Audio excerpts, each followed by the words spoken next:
Ipinagluluksa ngayon ang pagpanaw ng Taiwanese singer, actress at TV host na si Barbie Hsu na naging kilala sa Pilipinas dahil sa kanyang pagganap bilang si Shansai sa serye na Meteor Garden. Narito ang kwento ng buhay ni Barbie at ang detalye ng kanyang pagkamatay. The Philippine Showbiz List presents detalye sa pagpanaw ni Barbie Shansai Hsu. Kilala sa bansag na Big S, si Barbie ay isinilang noong October 6, 1976 bilang pangalawang anak sa tatlong magkakapatid na babae. Ang kanilang pamilya ay may paggawaan ng alahas sa nasabing bansa. Nagsimula ang karera ni Barbie noong 1994 bilang isang 17-year-old singer at naging bahagi siya ng pop duo na SOS kasama ang nakababatang kapatid na si Jisoo na kilala rin bilang Small S na may hit song na 10-Minute Love. Matapos ang mga alitan sa kontrata sa kanilang ahensya na nagbawal sa kanila na maglabas ng mga album gamit ang pangalan ng grupo, pinalitan nila ang pangalan ng grupo sa ASOS o All Sisters of Hsu at inilipat ang kanilang focus mula sa pagkanta patungo sa hosting. Matapos ilunsad bilang isang musical artist, si Barbie ay pumasok din sa mundo ng hosting. Nagsimula siyang mag-host ng mga programa sa telebisyon kasama ang kanyang kapatid. Taong 1998 naman ang simula ni Barbie ang kanyang karera sa pag-arte sa mga TV series. Ang paglipat niya sa larangang ito ang nagdala sa kanya sa rurok ng katanyagan. Nakilala siya hindi lang sa Taiwan kundi sa buong Asia nang gampanan niya ang papel ni Shansai sa phenomenal hit Taiwanese drama series na Meteor Garden noong 2001. Nakasama niya rito ang tinaguri ang F4 na sina Jerry Yan bilang si Dao Mingsi, Vic Hsu bilang si Hua Zhelei, Vanessa Wu bilang si Mei Zhu at Ken Chu bilang si Ximen. Ang kanyang pagganap bilang si Shansai ay nagbigay sa kanya ng nominasyon para sa Best Actress for TV Series sa Golden Bell Awards. At itinuturing na isang malaking bahagi ng pagsisimula ng Golden Age ng mga Taiwanese drama noong 2000s. Katunayan hanggang ngayon, ang papel niya bilang si Shansai ay isa pa ring paborito ng mga fans ng Asian novela. Dahil sa kasikatan ng serye, isang sequel ng Meteor Garden ginawa noong sumunod na taon kasama ang parehong mga pangunahing aktor at muling ginampanan ni Barbie ang papel bilang si Shansai.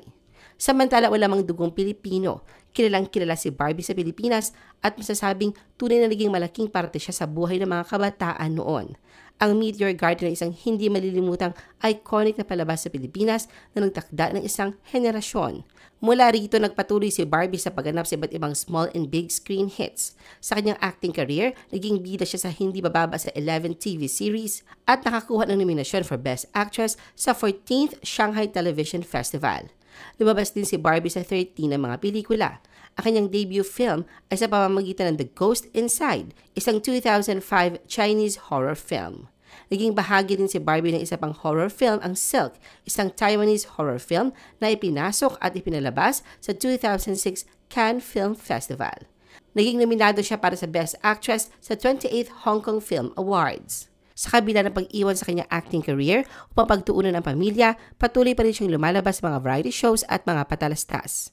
Bukod sa pagiging actress, isa ding published author si Barbie. Naglabas siya ng isang beauty book na pinamagatang Beauty Queen, Secrets of Beauty Treatment sa ilalim ng pangalang Mei Rong Da Wang. Ang librong ito na ipinablish lamang sa Chinese ay kung saan ibinahagi ni Barbie ang kanyang mga personal na payo tungkol sa beauty. Samantala, hindi tulad ng roller coaster romance na naranasan ang karakter niyang si Shansai sa Meteor Garden, ang buhay pag-ibig ni Barbie ay kasing drama ng isang pelikula. Dumaan din sa whirlwind weddings. Una niyang pinakasalan ang Chinese businessman na si Wang Xiaofei sa Beijing noong 2011 matapos lamang ang 20 days na pagkakakilala. Magkasama sila sa loob ng 11 years at nagkaroon ng 2 anak, isang babae at isang lalaki. Inihayag na mag-asawa ang kanilang hiwalayan noong 2021 na may dahilan ng hindi pagkakasunduan.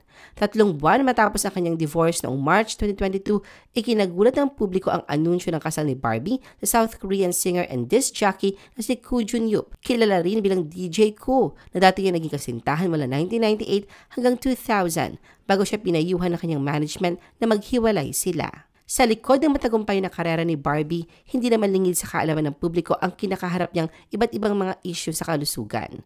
Kabilang sa mga naunang pinagdaanan niya sa kalusugan ang mitral valve prolapse at mga seri ng seizures. Nakaranas siya ng depresyon at eating disorder. Noong 2016, nakaranas siya ng matinding krisis sa kalusugan habang nanganganak kung saan nawalan siya ng tibok ng puso at halos mamatay.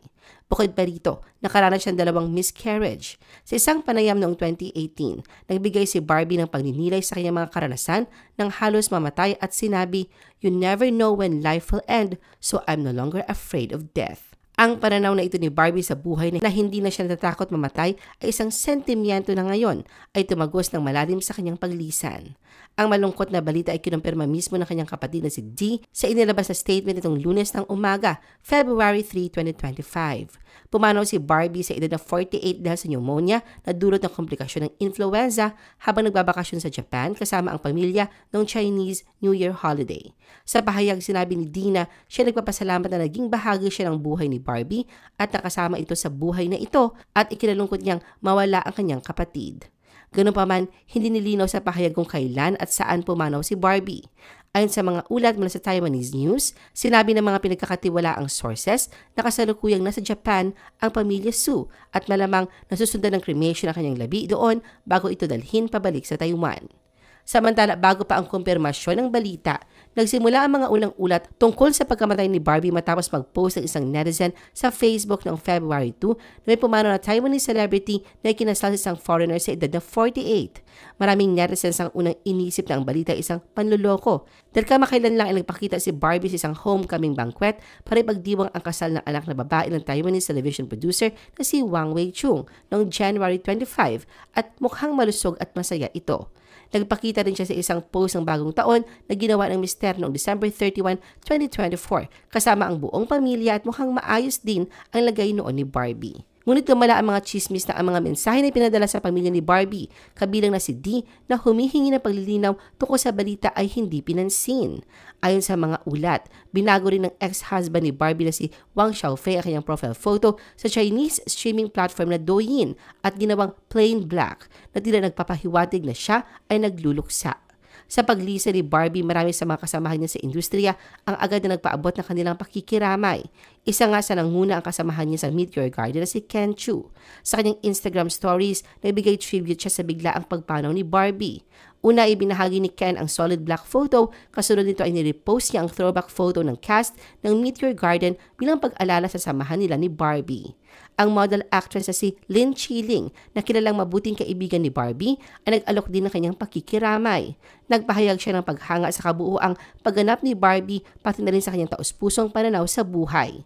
Nanalangin siya na magpahinga ng matiwasay ito at naway matulungan ang pamilya nito na malampasan ang mahirap na panahon. Binanggitin niyang palagi nilang aalalahanin ang kagandahan ni Barbie.